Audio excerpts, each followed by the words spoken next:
where Chiron, this planetoid, appears in our charts, can bring an incredible illumination, a very clear illumination of both this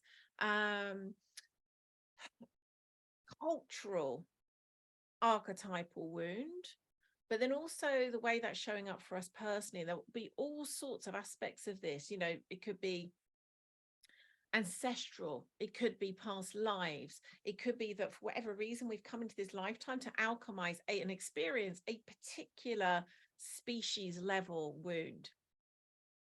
And again, at an astrological chart level, we can see this in a way that honestly I found quite mind-blowing. I've been in conversations with many medicinal people. When I say medicinal people, people who are in this work, this very work we're talking about, and seeing commonalities in their chart about their Chiron placement that they are like, wow, this is mind-blowing, the accuracy. And so I'm going to share what I would suggest you do is, after this show, if you haven't already got an astrological chart, go run one. I don't have any affiliation with anyone, but the one I quite like is astro.com. If you go to, there's a section on there where you can go to free charts or charts. It's free, but I can't remember if it's called charts or free charts. Ask for an extended chart. And then when you get the results, there will be the kind of mandala of all the astrological chart of yours there. And then like a table below, which is quite helpful to identify the things I'm about to tell you. So I'm going to give you a little kind of like, this is what you can go do afterwards. I'll also write these on the show notes so that you don't have to try and write down everything I'm about to say. So the different, of course, this is a much deeper, longer conversation. Of course, it brings in like, your whole chart really is also important. But like, again, if we just focus for the moment on this Chiron placement, your Chiron will be in a constellation, in a sign. And so, Gemini, Pisces. And that is something, because Chiron moves slowly. Again, it's got this very eccentric way of moving, but it moves slowly. And it will be in one sign for quite a long time. So you'll notice people of a similar age to you will have the same sign. So that's part of it. And if we recognize the way that an astrological chart works, a good way of holding it is the planet, in this instance, planetoid for Chiron, is like the actor. So we can see it as like a part of us.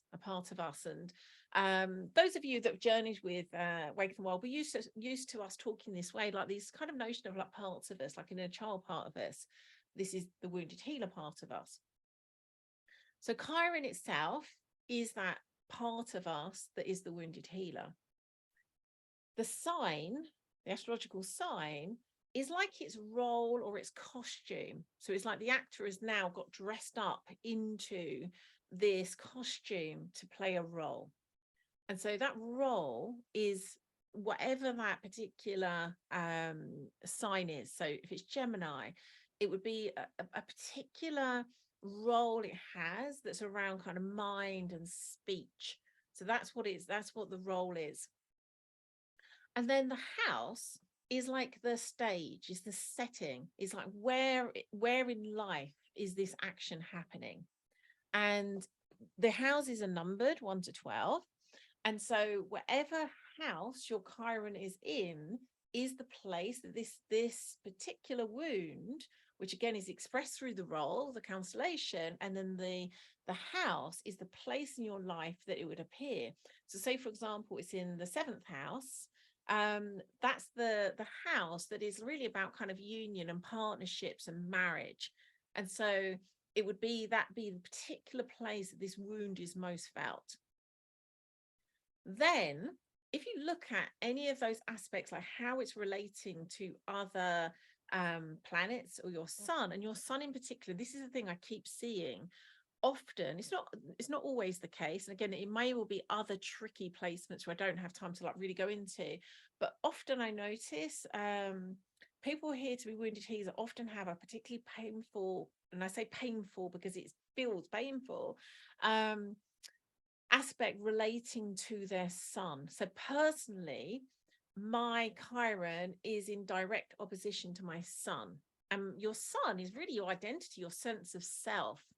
And so if you have some kind of conjunction with your sun, you can see it's going to have like a very strong effect. There's others too, like for example, ones that relate to Saturn. But in short, they're the three things that if you go look up, and again, I will put these on the show notes, you can go kind of go search for them, do some research in terms of that different aspects of your current placement and see what it reveals about your wounds and therefore, of course, your medicine once alchemized. And this is something that we're really working with the people that are journeying with the mythical, and will be journeying with this in the next medicine, really starting to look at this at a deeper level.